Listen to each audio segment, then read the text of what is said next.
How's it going, everybody? This is RBT coming at you with my Week 6 college football recap video. Apologize I didn't do it last night. I didn't get home till like 2:30 in the morning. We had my senior homecoming last night, and yeah, we were out for a long time, and I got a surprise for you guys. I'll be right back.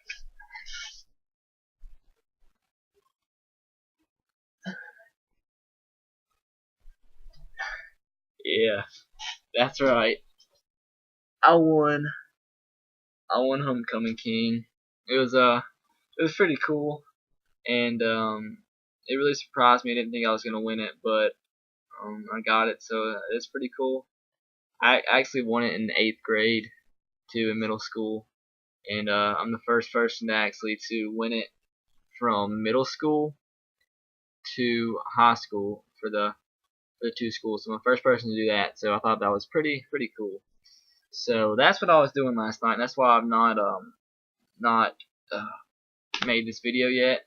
And with all that said, I didn't get to watch much. Hold on. I didn't get to watch much football yesterday, but I'll try to do my best here. So disregard my idiotness. Let's get right into the recap. I got a bunch of stuff to do for real.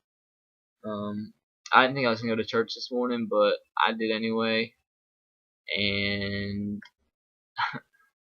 I didn't get back till like 30 minutes ago. The Titans game's on right now. They're losing 13-0, so gotta make a recap for that.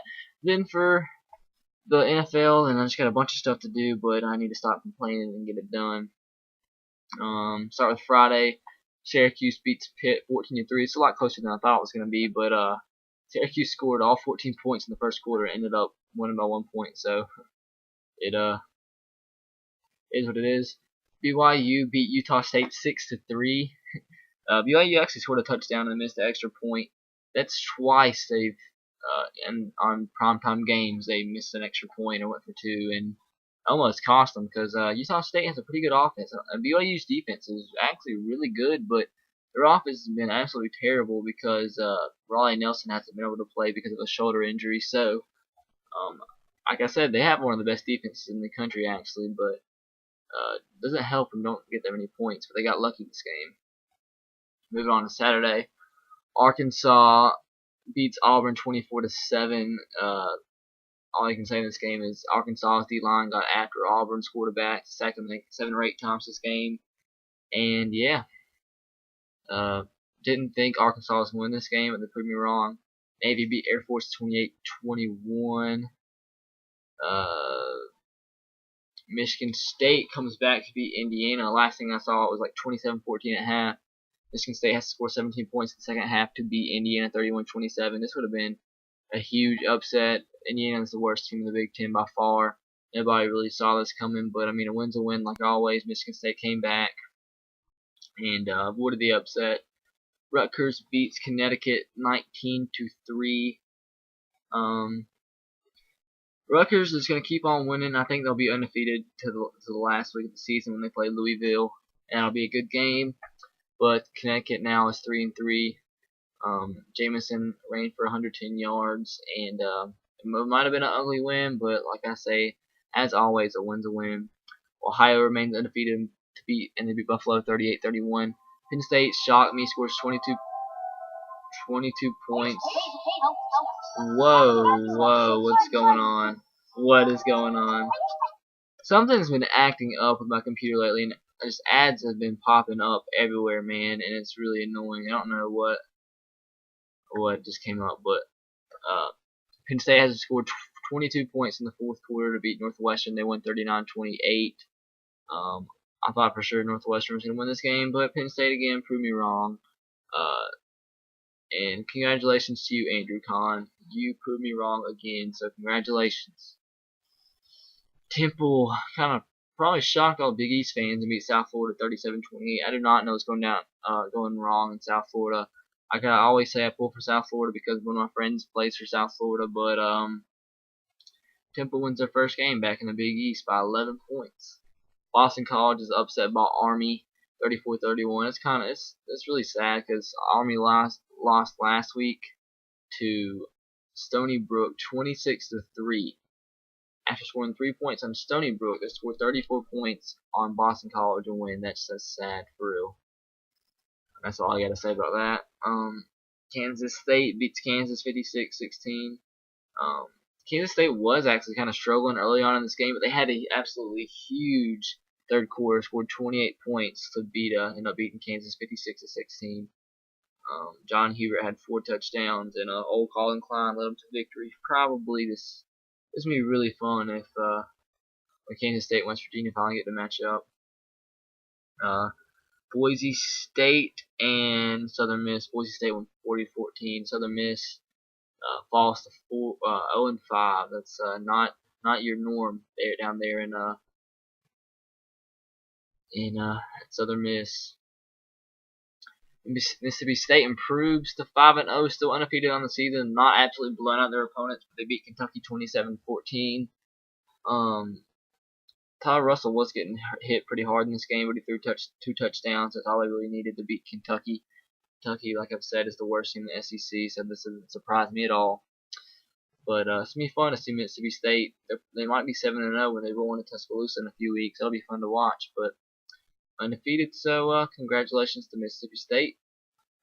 Virginia Tech loses to North Carolina 48-34. I don't think anybody thought Virginia Tech's defense would give up 48 points to North Carolina. But Giovanni Bernard is one of the most underrated running backs in the country, so it doesn't surprise me that he has a big game here and there. Even against a defense like Virginia Tech, which is traditionally a good defense. But they won 48-34, so it's kind of unusual for Virginia Tech to be in a situation like this. They've won, I think, 10 straight the last 10 straight games. They won 10 games in like the last 10 years or something like that. So this might be the first year in a while they don't get to 10 wins, unless they win out and they win their conference championship or their bowl game, which is probably unlikely, but still. Stanford beats Arizona 54-48. This game went into overtime, but Stanford had to rally back in this game, and they got the W 54-48. Didn't get to see too much about this game, but it was finished in overtime. Oh wow, Duke beats Virginia 42-17. That's pretty sad. I know Philip Sims. This was his first start at Virginia. I think he was 21-42 with like 2 picks or something like that. I'm not sure, but I'm glad to see Philip Sims getting the start. But hopefully he'll get a little bit better as he goes along. But that's not a good game for Virginia by any means. 42-17. That's pretty sad, especially playing against Duke. LSU, Florida. Florida wins this game 14-6. A defensive struggle, but old Mike Gillislee and Jeff Driscoll come back to win in the second half. They got shut out in the first half, but they shut LSU out in the second half and scored 14 points to win 14-6. LSU probably, I think, has the best defense still in the SEC, but their offense is terrible. And if you can't score points, you're not going to win. So simple as that. Maryland beats Wake Forest 19-14. Had to rally in the fourth quarter to score a touchdown, or 2 field goals rather, to beat old Demon Deacons. Clemson beats Georgia Tech 47-31. Kind of funny, Georgia Tech didn't give up as many points to Clemson as they did to Middle Tennessee State last week, but Clemson got 601 yards in this game. They were struggling in the first half. They were only winning by 6 at halftime, but then they scored 17 points in the fourth quarter to put this game away. They got 601 total yards in this game, which they got to do something about that defense in Atlanta, because that's not.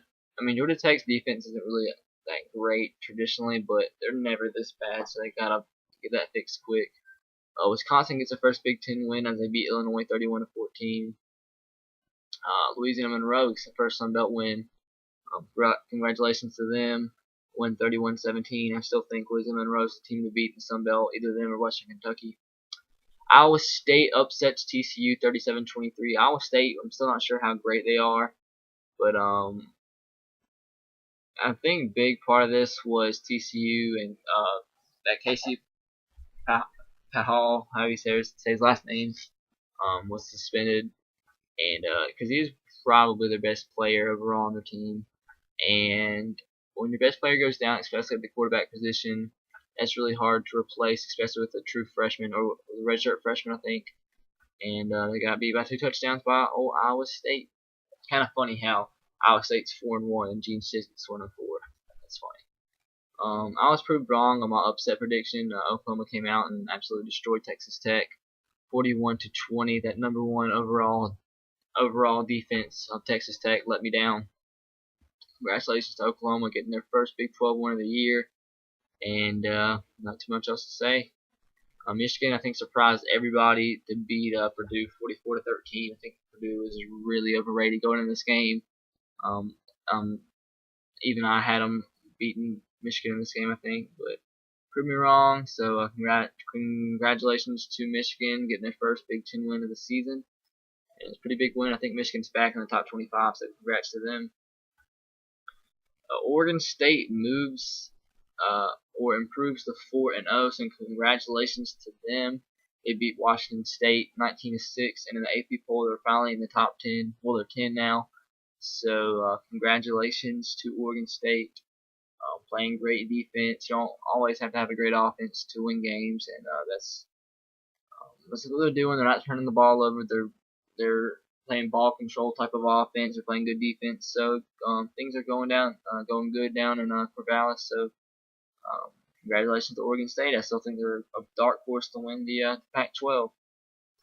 Vanderbilt upsets Missouri 19-15. Vanderbilt denies Missouri of their first SEC win. Vanderbilt had a rally in the fourth quarter to score 10 points, take the 19-15 lead to beat Missouri. James Franklin was hurt in this game, so he's going to be out next week against Alabama, so that game's going to get ugly.